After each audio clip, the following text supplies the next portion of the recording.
15వ శ్లోకము. నా దత్తే కస్యచిత్ పాపం నా చైవా సుకృతం విభుః అజ్ఞానేనావృతం జ్ఞానం తేన ముహ్యంతి జంతవః. నా దత్తే ఎన్నడను గ్రహింపడు, కస్యచిత్ ఎవని యొక్క పాపమును నా గ్రహింపడు, చా కూడా ఏవా నిశ్చయముగా, సుకృతం పుణ్యమును, విభుః దేవాదిదేవుడు, అజ్ఞానేన అజ్ఞానముచే, ఆవృతం ఆవరించబడిన, జ్ఞానము తేన దానిచే, ముహ్యంతి మోహితులగుదురు జంతవః జీవులు. భగవానుడు ఎవరి పాపమును గాని పుణ్యమును గాని గ్రహింపడు, అయినను జీవులు వారి నిజమైన జ్ఞానమును ఆవరించిన అజ్ఞానముచే మోహముకు గురవుదురు. భాష్యము. సంస్కృతములో విభుః అను సంస్కృత పదముకు అపరిమితమైన జ్ఞానము, సంపద, బలము, యశస్సు, సౌందర్యము, వైరాగ్యము అనే సద్గుణములను సంపూర్ణముగా కలిగిన భగవానుడు అని అర్థము. పాపపుణ్య కార్యములచే కలత చెందక అతడు ఎల్లప్పుడూ తనలో తానే సంతృప్తుడై ఆత్మారాముడై ఉండును. ఏ జీవుని స్థితికి కూడా అతడెన్నడను కారణుడు కాడు. కానీ అజ్ఞానముచే మోహితుడైన జీవుడే వివిధ రకములైన భౌతిక జీవన స్థితులలో ఆసక్తుడైనందున తన కర్మఫలములనే సంఖ్యలలో చిక్కుకొనును. నిజమునకు ఉన్నత ప్రకృతికి చెందిన జీవుడు జ్ఞాన సంపూర్ణుడై ఉండును. అయినను తనకు గల పరిమిత శక్తి చేత అతడు అజ్ఞానముచే ప్రభావితుడగును. భగవంతుడు సర్వశక్తిమంతుడు, కానీ జీవుడు అట్లు కాడు. భగవానుడు విభుః లేక సర్వజ్ఞుడు, కానీ జీవుడు అనుమాత్రుడు. కానీ అతడు జీవాత్మయైనందున తన ఇచ్ఛానుసారము దేనినైనను కోరుకొను శక్తిని కలిగి ఉండును. అతని అటువంటి కోరిక సర్వశక్తిమంతుడైన భగవంతుని ద్వారా పూరించబడును. కనుకనే జీవుడు తన కోరికల విషయములో కలత చెందినప్పుడు భగవంతుడు వాటిని నెరవేర్చుకొనుటకు అతనికి అవకాశమిచ్చును.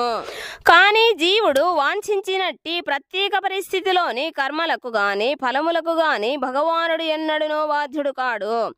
కనుకనే మోహపూరిత పరిస్థితులలో ఉండుటచే జీవుడు భౌతిక దేహమే తానని భావించి జీవితపు తాత్కాలిక సుఖదుఖములకు లోనవుతుండును. భగవానుడు ఎల్లప్పుడూ పరమాత్మగా జీవునకు నిత్య సహచరుడై ఉండును.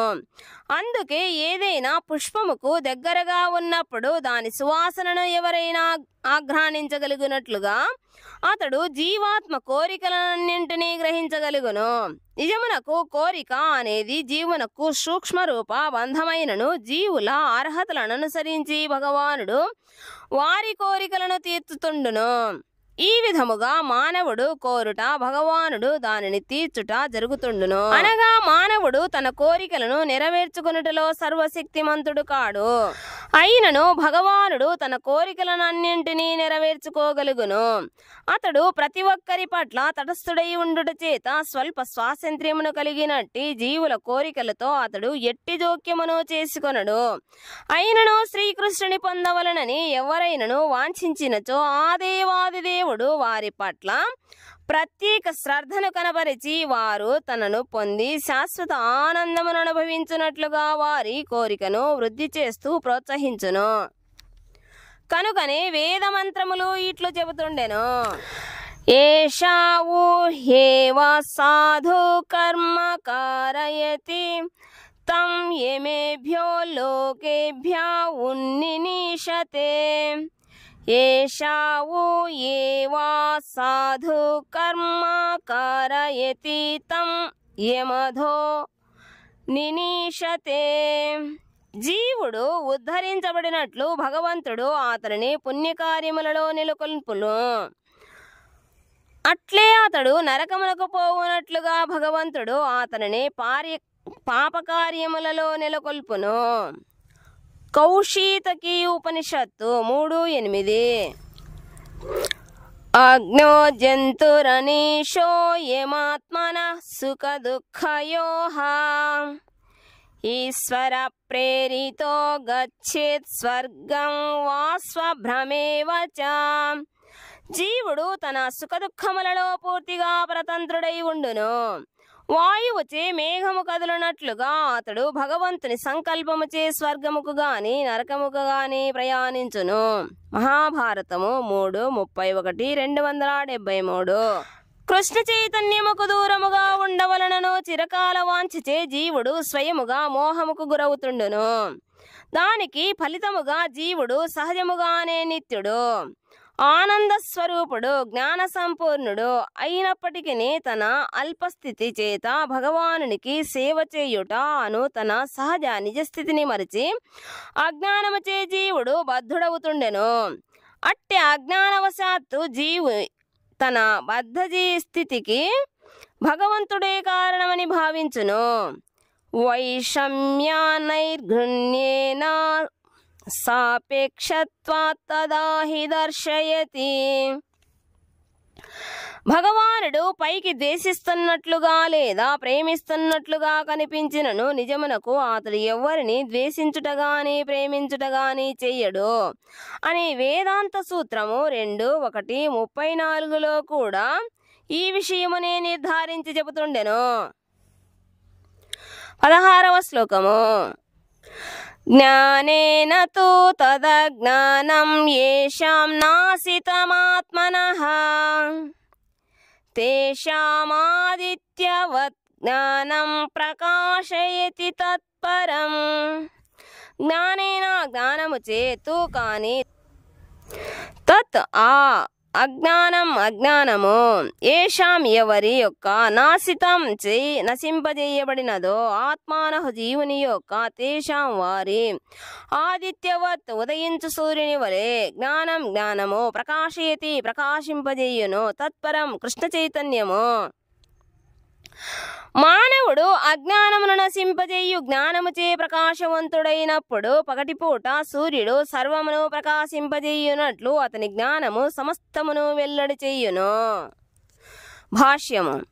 శ్రీకృష్ణుని విస్మరించిన వారు నిశ్చయముగా మోహముకు గురవుదురు. కానీ కృష్ణ చైతన్యవంతుడు ఎన్నడును అట్టి మోహముకు గురికాడు. సర్వం జ్ఞానప్లవేనైవ జ్ఞానాగ్నిః సర్వకర్మాణి నహి జ్ఞానేన సదృశం అని భగవద్గీతలో జ్ఞానము ఎంతగానో ప్రశంసించబడినది. ఆ జ్ఞానం ఎట్టిది? 7వ అధ్యాయపు 19వ శ్లోకములో చెప్పబడినట్లు ఎవరైనను శ్రీకృష్ణునకు పూర్తి శరణాగతులై అతనికి సర్వమును అర్పించుట ద్వారా పరిపూర్ణ జ్ఞానమును పొందగలుగుదురు. బహూనాం జన్మనామంతే జ్ఞానవాన్ మాం ప్రపద్యతే. అనేక జన్మల పిమ్మట జ్ఞానవంతుడైన వ్యక్తి శ్రీకృష్ణునకు శరణు వేడినప్పుడు లేక కృష్ణ చైతన్యమును పొందినప్పుడు వారికి పగటిపూట సూర్యుని ద్వారా సర్వము గోచరమైనట్లు సమస్తము వెల్లడి అగును.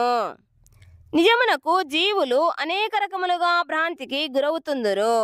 ఉదాహరణకు ఒకడు అహంకారముతో తాను భగవానుడనని భావించి అజ్ఞానముతో అతడు మాయ పన్నెడి చివరి ఉచ్చులో చిక్కుకొనును. జీవుడు భగవంతుడైనచో అతడు అజ్ఞానముచే ఎందుకు మోహితుడగును? అజ్ఞానముచే భగవానుడు మోహితుడగునా? ఒకవేళ అదే నిజమైనచో అజ్ఞానము అనగా సైతాను భగవానుని కంటే గొప్పదని చెప్పవచ్చును.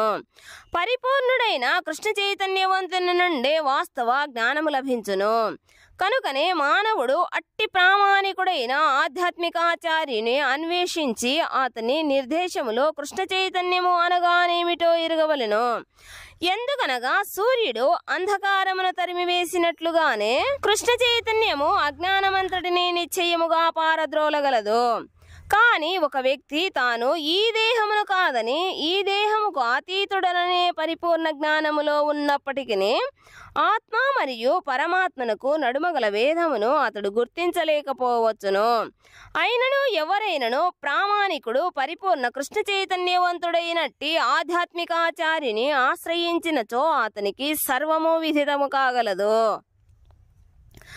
ఎవరైనను స్వయముగా భగవానుని ప్రతినిధిని ఆశ్రయించినప్పుడే శ్రీకృష్ణ భగవానుని గూర్చి మరియు దేవాదిదేవునితో తమకు గల సంబంధమును గూర్చి వాస్తవముగా ఎరుగగలుగుదురు. సాధారణముగా భగవంతుని ప్రతినిధి అయిన వాడు భగవంతునికి సంబంధించిన జ్ఞానమును పరిపూర్ణముగా కలిగి ఉండుట చేత భగవంతునితో సమానముగా భక్తి గౌరవ మర్యాదలు లభించినను తానెన్నడును భగవంతుడనని పలుకడు. భగవంతునికి మరియు జీవునకు నడుమగల భేదమును ప్రతి ఒక్కరును ఎరుగవలెను. కనుకనే శ్రీకృష్ణ భగవానుడు 2:12 జీవులందరూ వ్యక్తిత్వమును కలిగి ఉండునని తెలిపెను. భగవానుడు కూడా వ్యక్తిత్వమును కలిగి ఉండునని తెలుపబడెను. జీవులందరూ గతములోను వర్ధమానములోను భవిష్యత్తులోను వ్యక్తిత్వమును కలిగి ఉందురు. ముక్తి నొందిన పిమ్మటను జీవులు తమ వ్యక్తిత్వమును కొనసాగింతురు. రాత్రివేళ చీకటిలో సర్వము ఒకే రకముగా గోచరించినను సూర్యోదయమైనంతనే ప్రతిదీ మనకు వాటి యథార్థ రూపములో గోచరించును. ఆధ్యాత్మిక జీవితములోని జీవస్వరూపముతో కూడిన వ్యక్తిత్వముతో కూడిన గుర్తింపే నిజమైన జ్ఞానము.